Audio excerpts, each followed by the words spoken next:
I'd like to introduce pharmacist Dr. Mark Mandel, owner of Mark Drugs Compounding Pharmacy in Illinois, United States. Thank you for joining me, Mark. Oh, you're welcome. Thank you for calling me. Could you tell us when you first heard about LDN? I first heard about LDN in the mid-1990s. One of my patients' husband was using LDN for a couple of conditions that he had. At that particular time, he had been diagnosed with cancer and with autoimmune diseases. Mm-hmm. And how do you compound your LDN? LDN is an unusual chemical in the sense that simple is better, and the LDN, when compounded alone with lactose sugar, is the most readily absorbed and available source. If you try to play with it and make it into a sustained release product or alter it, it seems to decrease the effectiveness of the product. For those patients who are sensitive to lactose, the only other modification or alteration we would do was we would put it in combination with probiotics. And that seems to have a beneficial effect for many patients as well. However, it's atypical to do it other than with the original lactose sugar. Mm-hmm. Do you do a liquid or a cream?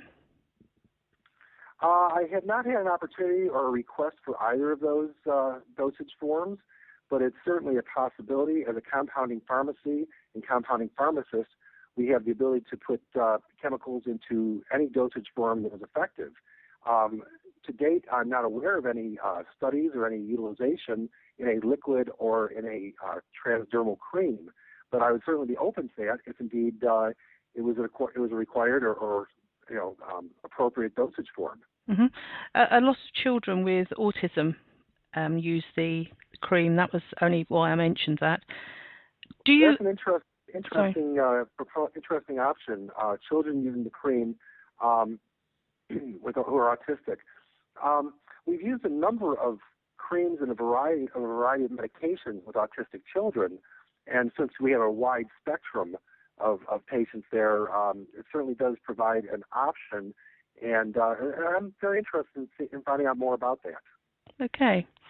And do you ship your LDN? Yes, we do ship it all across the domestic United States, the continental 48. We do not ship anything out of country, and at present I have no patients in Hawaii or Alaska. So we do limit it to the lower 48, if you will. Okay. And what conditions do your patients take LDN for? LDN, as I mentioned before, is a remarkable chemical. What it actually does, at least what it does according to the theory and the data, is it in a very, very low dose. When taken at bedtime, it increases the amount of endorphins or internal opiates the body produces by 200 to 300%, so by 2 to 3 times the normal levels. That effect not only helps with longitudinal non-malignant pain, but it also seems to help spur the immune system. So patients with cancer, with multiple sclerosis, with chronic fatigue syndrome, with fibromyalgia, rheumatoid arthritis. We've seen LDN used, low-dose Naltrexone used with all these patients with success. Now, as far as dosing on the low-dose Naltrexone, that can vary anywhere from a minimum of 1.5 milligrams at bedtime to the maximum effective dose of approximately 4.5 milligrams at bedtime. And that is actually the 4.5 milligram dose is typically the most common dose. The reason there is a variety of doses is that different patients have different response rates. And depending on the condition that's being treated or being modified, the different concentrations or different dosages may be appropriate for different patients. Mm-hmm. Do you have many doctors locally to you prescribing LDN? We probably have about 2 dozen physicians who are ordering LDN, although there's only about 4 or 5 that find it as a significant portion of their practices. The others are mostly responding to the demands and needs of their patients. Mm-hmm. So if we have a patient who is older and, say, on Medicare, and seeing a conventional conventional physician rather, that the patient will ask us to forward information to the physician, educate the physician so that that doctor can order the LDN on the patient's behalf. However, physicians that work in an alternative area who are more open to alternative approaches to these conditions, those are fewer in number, and those take up the bulk of the physicians who are ordering the low-dose naltrexone for us for their patients. Mm-hmm. So if there are any people in the Illinois area looking for a prescribing doctor, you'd be able to help them? Undoubtedly. We have physicians in the Chicagoland area, in central Illinois, and in northwestern Illinois. We also work with physicians in Wisconsin and Indiana, which are the states surrounding Illinois and surrounding the Chicago area. Mm-hmm. So, physicians, we're very fortunate, we're very blessed in that physicians reach out to us in many cases because we are a very well-known compounding pharmacy. Oh, and then we're able to refer patients directly to them. Mm-hmm. Well, that's very good. Have any of your patients reported any unusual side effects to you? Unusual side effects. The majority of patients that report any type of side effect would be the very vivid dreams. Mm-hmm. The vivid dreams are typically not disturbing. However, some of them can be quite. Some of them can be disturbing. Some can be very, can cause some anxiety. If the patient knows in advance that their dream cycle may be affected, then they're certainly not disturbed by those dreams. But that's probably the most typical thing is that the very vivid dreams. Otherwise, we've had no significant adverse effects or no significant side effects from the low-dose naltrexone treatments. Mm-hmm. We found from a survey that we carried out that only about 5% of people experience side effects at all anyway. Right. It's amazing when you consider that the appropriate or normal dose of naltrexone for the treatment of alcoholism or drug abuse is approximately 50 milligrams, mm-hmm. and that you don't even get into any toxicities until you're at 8 times that level at 400 milligrams. The 1.5 to 4.5 milligrams that are used at bedtime for the treatment of these autoimmune conditions and cancer, etc., is a very, very tame, very mild dose. So we would not expect any dose-related side effects.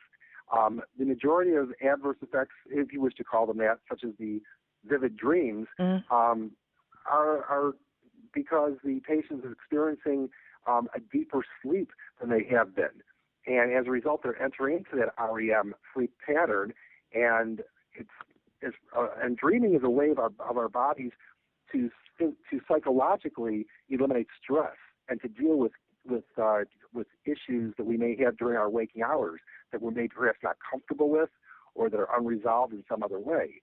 So those dreams, although they may be different than what the patient is accustomed to, and vivid, which is what they are also not accustomed to because they're frequently not reaching that deep REM sleep, that explains, quite often why they are so vivid. But they're typically not as disturbing, once again, if the patient is aware that they may occur.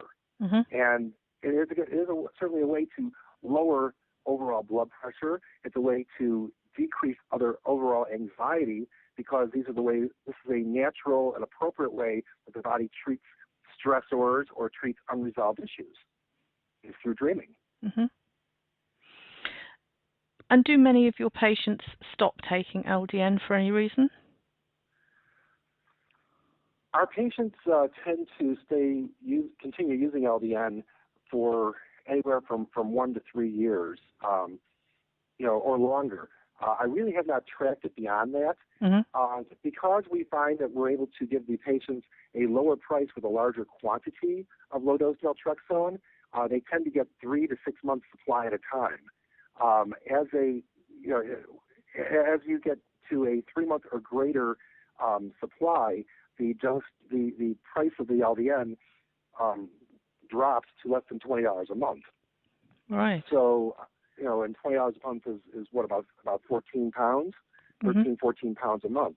So it makes it quite economically reasonable, especially when you compare the benefits and compare the pricing of some of the other medications that are available to treat these autoimmune conditions.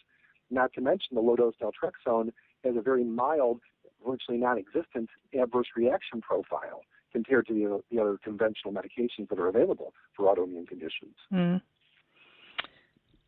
And without the awful toxicity as well. Well, again, those toxicities I would relate to the adverse drug reactions, the ADRs. And, those adverse reactions can be anything from simple nausea to complete fatigue, which are some of the things that you're trying to combat with conditions such as multiple sclerosis, rheumatoid arthritis. Some of the adverse reactions can be blood dyscrasias, severe impairment of the liver or the kidneys. Any of these what's called monoclonal antibodies, or MABs, this entire class of drug, which are used for autoimmune conditions, which can be very dramatically positive for some patients, can also have a very wide range of negative impacts. I mean, many of them increase the risk of cancers. Many of them increase, a number of other longitudinal diseases when using them.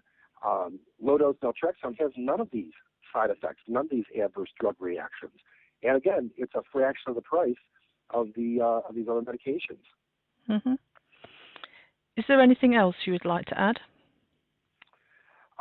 Just that I've been amazed since I first learned about low-dose naltrexone, which was quite some time ago, at the positive results and the positive benefits that our patients have seen.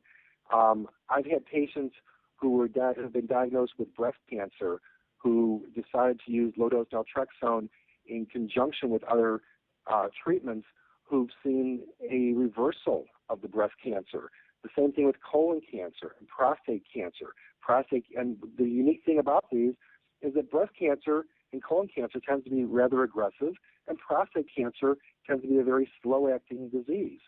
Our patients with multiple sclerosis see the reduction of fatigue by anywhere from 20 to 75%. Their ability to walk distances is increased by, again, 25 to 75%. Some patients have seen a 15 times increase in the number of steps they're able to take during a 24-hour period. And that's just dramatic. A 1,500% increase in your ability to be mobile is phenomenal.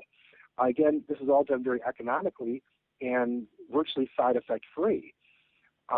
So I'm extremely impressed with the low-dose naltrexone. I'm extremely impressed with the physicians who have opened their eyes and opened their minds to the utilization of this alternative approach, which is something they were not taught in medical school, but something they were open enough to be proactive on their patients' behalf. And, I encourage patients to contact me if they have questions. I can be reached through our website at markdrugs, markdrugs.com, or you can email us through our website at info@markdrugs.com. Well, thank you very much for sharing your experience with us. You're welcome. Thank you so much for calling.